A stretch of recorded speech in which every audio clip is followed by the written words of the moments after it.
बच्चों अब हम सीखेंगे कि इस इंस्ट्रूमेंट से रीडिंग कैसे लेनी है, यानी कैसे नापा जाए। तो जब भी किसी इंस्ट्रूमेंट से हम कोई रीडिंग निकालते हैं तो पहले देख लेते हैं कि उस इंस्ट्रूमेंट का ज़ीरो प्रॉपर है या नहीं है।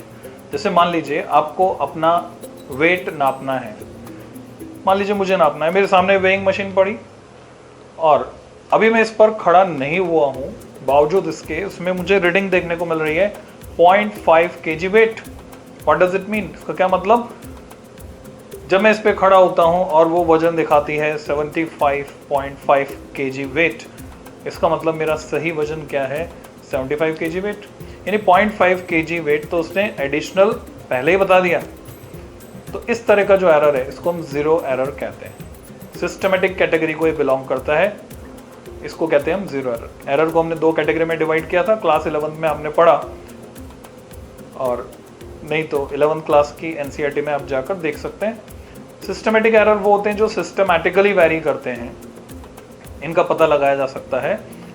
तो ये जीरो एरर एक सिस्टमेटिक कैटेगरी का एरर है। ऐसे ही मान लीजिए आप किसी इंस्ट्रूमेंट जैसे कि वोल्ट मीटर, अमीटर, उससे वोल्ट मीटर से वोल्टेज नापना चाहते हैं, पोटेंशियल डिफरेंस, या अमीटर से करंट नापना चाहते हैं। अभी आपने उसमें उसको कहीं जोड़ा नहीं है, कोई करंट फ्लो नहीं कराई, कोई पोटेंशियल डिफरेंस अप्लाई नहीं किया, और बावजूद इसके उसकी निडल जीरो पर नहीं है, कुछ रीडिंग दे रही है जो कि पॉजिटिव साइड में भी हो सकती है या जीरो से पीछे भी जा सकती है, नेगेटिव साइड में भी हो सकती है। तो इसको हम क्या कहेंगे? इसको कहेंगे जीरो एरर, और इसे हम कंपेंसेट कर सकते हैं।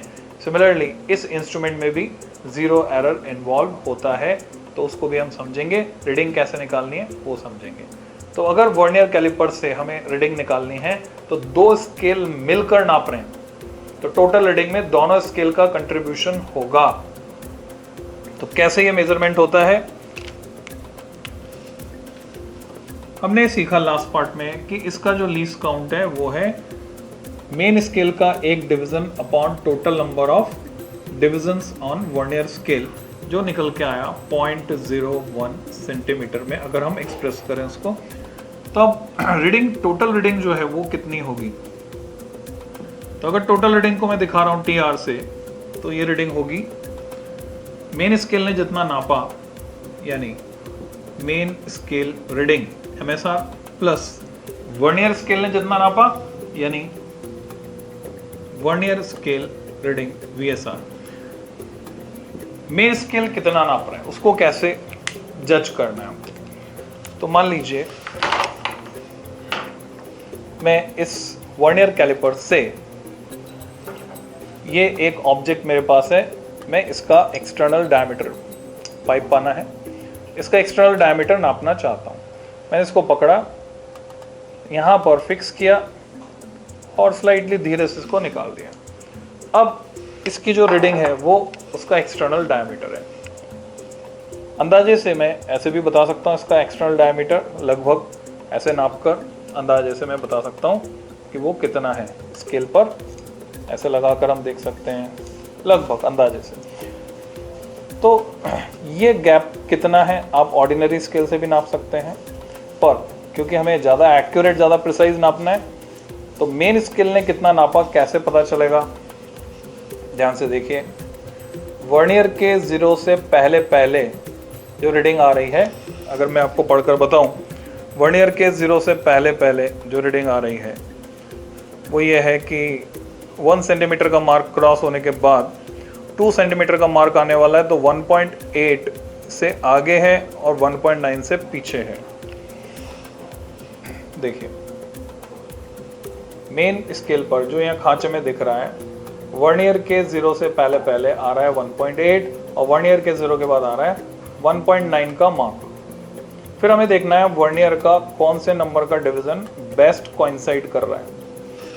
तो अभी जो हमने देखा 1.8 और 1.9 के बीच में, यानी अगर मैं सिचुएशन यहाँ बनाकर आपको बताऊं तो ये कुछ इस तरह से दिखेगी। जो इस तरह का ओवल शेप है, इसके अंदर अगर मैं वर्नियर का जीरो यहाँ पे दिखाता हूँ,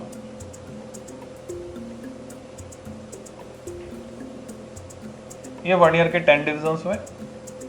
तो वर्नियर का जीरो क्रॉस कर रहा है,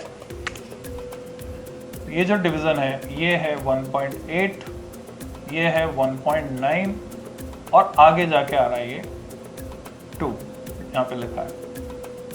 उससे पहले पूरा स्केल चल रहा है 0 से स्टार्ट करके मेन स्केल जो मैंने राइट से देखा है। तो मेन स्केल की रीडिंग हम कितनी मानेंगे, 0 से पहले पहले जितनी आ गई 1.8 और ये मैंने सेंटीमीटर में नापी तो सेंटीमीटर। अब रहा सवाल इतनी दूरी का जो बच गई, ये डिस्टेंस और नापनी। यहां तक की डिस्टेंस हमने नाप ली 1.8। अब ये डिस्टेंस इतना सा हिस्सा और नापना है जिसको नापने के लिए वर्नियर कैलिपर काम कर रहा है। तो वर्नियर स्केल कितना नाप रहा है वो कैसे पता चलेगा? एक तो आप यहां से रफ आइडिया लगा सकते हैं कि ये 1.8 के ज्यादा पास है या 1.9 के ज्यादा पास है। अगर ये 1.8 के ज्यादा पास है, इसका मतलब जो रीडिंग आने वाली है वो कितनी आने वाली है, 1.8 और 1.85 के बीच में फाइनल रीडिंग। और अगर वो 1.9 के ज्यादा पास है तो 1.85 से 1.86 के बीच में आएगी रीडिंग। 1.85 से 1.9 के बीच आएगी रीडिंग। तो यहां पर हम लेंस की मदद भी ले सकते हैं, कॉन्वेक्स लेंस की मदद से हम देख सकते हैं कि कौन सा डिवीजन बेस्ट कोइंसाइड कर रहा है। वर्नियर स्केल का कौन सा डिवीजन मेन स्केल के किसी डिवीजन के साथ मैच हो रहा है। तो जैसा मैं देख पा रहा हूं, आपको भी दिखा रहा हूं मैं, तो आप देख सकते हैं कि वर्नियर का 7th डिवीजन, 7वां, बीच में बड़ा मार्क 5, उसके बाद 6, उसके बाद 7, 7वां डिवीजन मेन स्केल ऊपर जो है उसके किसी डिवीजन के साथ बेस्ट मैच हो रहा है। तो इस केस में वर्नियर स्केल की रीडिंग कितनी होगी बच्चों, 7। 7th डिवीजन कोइंसाइड कर रहा है, तो कोइंसाइडिंग डिवीजन हमें निकालना होता है। तो वर्नियर स्केल की रीडिंग कैसे मिलेगी, 7th डिवीजन कोइंसाइड कर रहा है, 7 इंटू लीस्ट काउंट। एक डिवीजन कितना नाप रहा था, 0.01, तो 7 डिवीजन कितना नाप रहे हैं, 0.01 इंटू 7, तो टोटल रीडिंग कितनी हो गई, 1.87 सेंटीमीटर। तो डेफिनेटली अगर मैं इसका माइक्रोस्कोपिक व्यू बना के आपको बताऊं तो ये है वर्नियर का, सेम कलर से दिखा देता हूं, ये है वर्नियर का 0 और मेन स्केल का एक डिवीजन यहां है, अगला डिवीजन यहां है, यानी ये डिस्टेंस कम है, ये है 1.9 और उसके बाद ये आ गया 2, ये है 1.8। तो क्लियरली जो डिस्टेंस जिसकी मैं बात कर रहा था 1.8 से 0 तक की डिस्टेंस ज़्यादा है, जबकि 1.9 से 0 तक की डिस्टेंस कम है। तभी ये कितना आ रहा है, 7, 1.85 से बड़ा आ रहा है। अगर ये 1.8 के ज़्यादा पास होता है 0, इस साइड होता थोड़ा सा भी, तो 1.85 से कम आती रीडिंग। तो आप समझ गए होंगे रीडिंग कैसे निकालनी है। ये एक तरीका हुआ रीडिंग निकालने का। अब मान लीजिए इस इंस्ट्रूमेंट में कोई 0 एरर है, तो उसको हम कैसे कंपेंसेट करेंगे, 0 एरर क्या होता है, 0 करेक्शन क्या होता है, इसको हम समझें।